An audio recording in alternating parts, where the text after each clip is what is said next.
repercute novamente esse assunto com os comentaristas Miguel Daúde e José Maria Trindade. Zé Maria, terceira via, você acredita que realmente está enterrada ou ainda é muito cedo? Congestionou.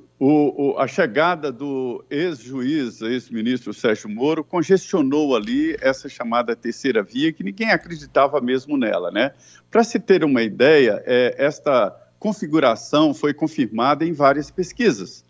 E isso significa, o que é muito bom para o presidente Jair Bolsonaro, que a polarização entre o presidente Bolsonaro e Lula está praticamente confirmada. Não há mais tempo para uma reviravolta tão grande assim. Os eleitores dos dois, basicamente ali em 20%, são firmes, né? E o que há aí uma disputa sobre o meio que vai ter que optar entre os dois. Vai ser uma disputa entre o passado, né, o governo do PT, e o governo do presidente Jair Bolsonaro. É o confronto, ou seja, configuração de mais uma pesquisa mostrando a polarização e indicando ali que o Moro bateu no teto. Ele nunca passou ali dos 10% e agora até tem uma pequena queda. Mas, enfim, é o limite, é o teto e não há como disputar com o presidente Jair Bolsonaro essa vaga no segundo turno. Não se ganha sem ir para o segundo turno. Miguel Daúde, ainda nas simulações desse segundo turno, Lula venceria todos os potenciais adversários e Bolsonaro, além de perder para Lula, seria derrotado por Ciro Gomes por 45% a 39% e empataria aí com o ex-juiz e ex-ministro Sérgio Moro por 37% a 33%. Isso que aponta é a pesquisa Poder Data. Você acha crível? Não acho crível, né? Não dá para a gente entender que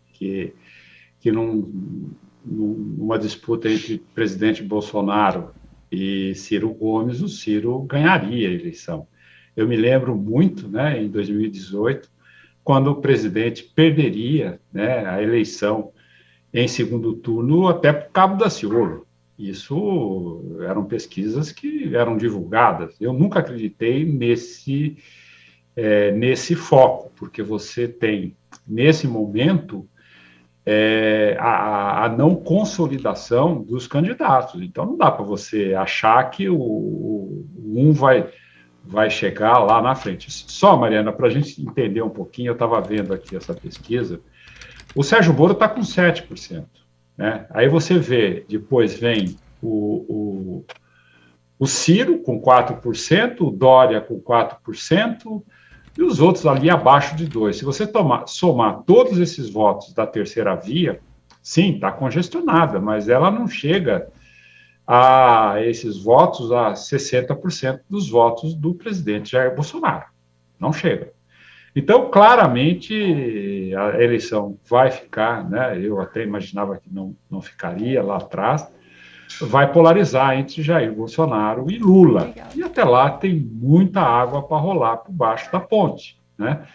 Não é tão simples assim, o que claramente também você percebe nessa pesquisa que o ex-presidente Lula, que deveria não estar disputando a eleição, né, deveria estar lá em Curitiba, ele não venceria em primeiro turno o presidente Jair Bolsonaro. E eleição de segundo turno é outra eleição, não tem nada a ver com essa composição. Ela acaba mudando radicalmente. Agora, é evidente, como você tem muito tempo, a eleição, essa pesquisa, ela mede o momento atual, mas não é para você levar em consideração que o jogo do presidente Bolsonaro está perdido, como muitos até que o apoiam, né, de partido político, já falam isso nos bastidores, que eu não acredito nisso, e, portanto, tem muita água para rolar.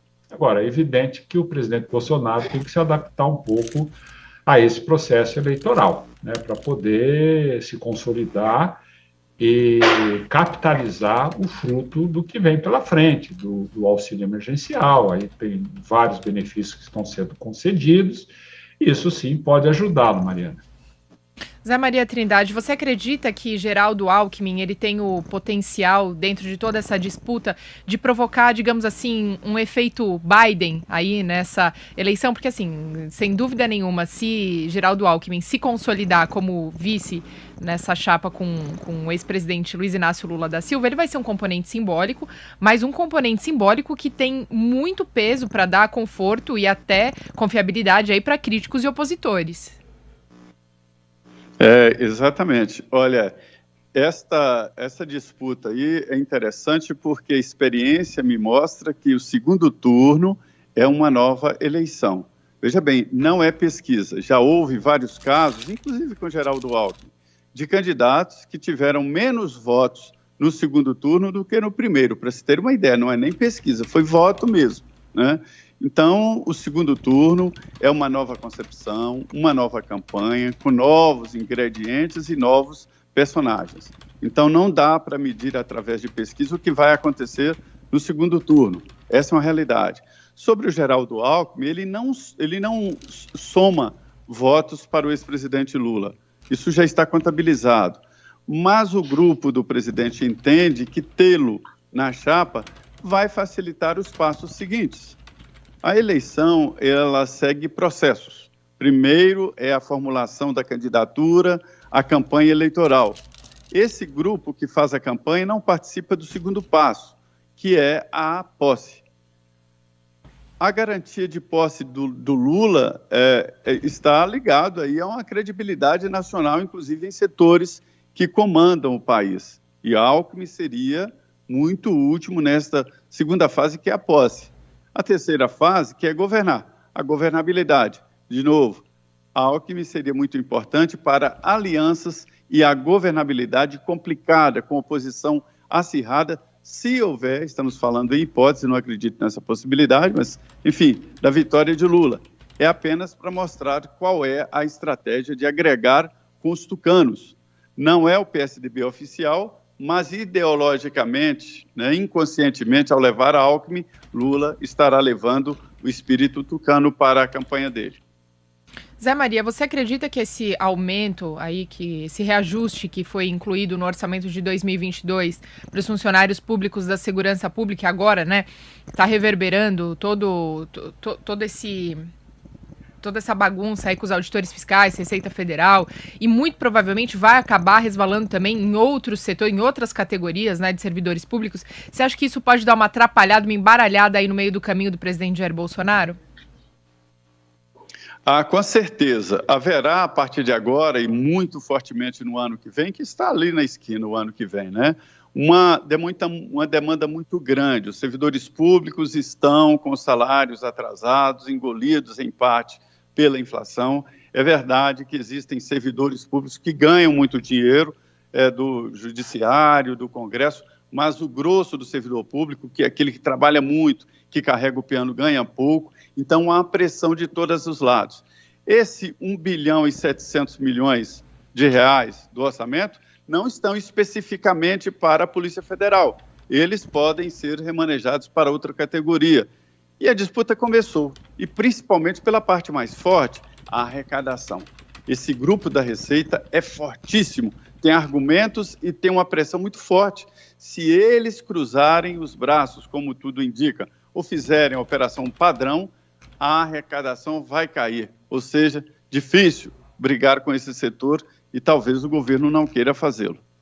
Miguel Daúde, você acredita que o presidente ele teria que adequar o tom do seu discurso em quais pontos para que houvesse uma mudança significativa nesses números aí que vêm sendo mostrados, né, e parecem estar até que estagnados aí, pesquisa atrás de pesquisa? Na minha opinião, eu acho que o presidente Jair Bolsonaro, ele fez muita coisa boa. Por exemplo, comprou 300 milhões de vacina.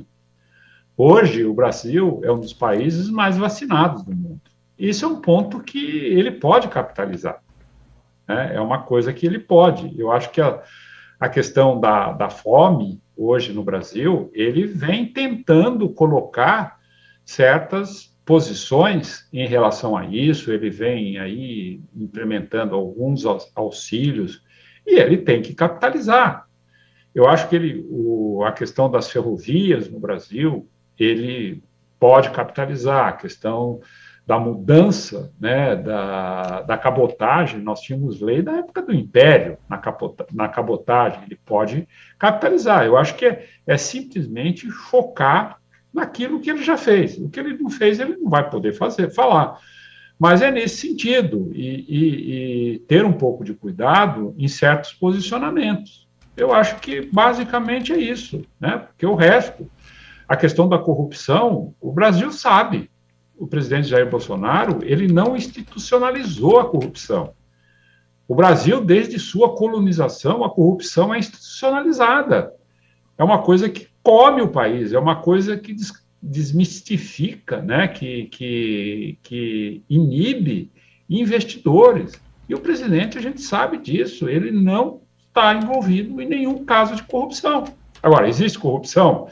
Existem lideranças no Congresso que ainda detêm um certo poder em alguns ministérios que de uma certa forma, têm corrupção? Existem. Você pega aí alguns grandes ministérios com grandes verbas, você tem. Mas ele vem combatendo essa corrupção. Eu acho que tem pontos que precisariam ser mostrados, Mariana. Bem, Miguel,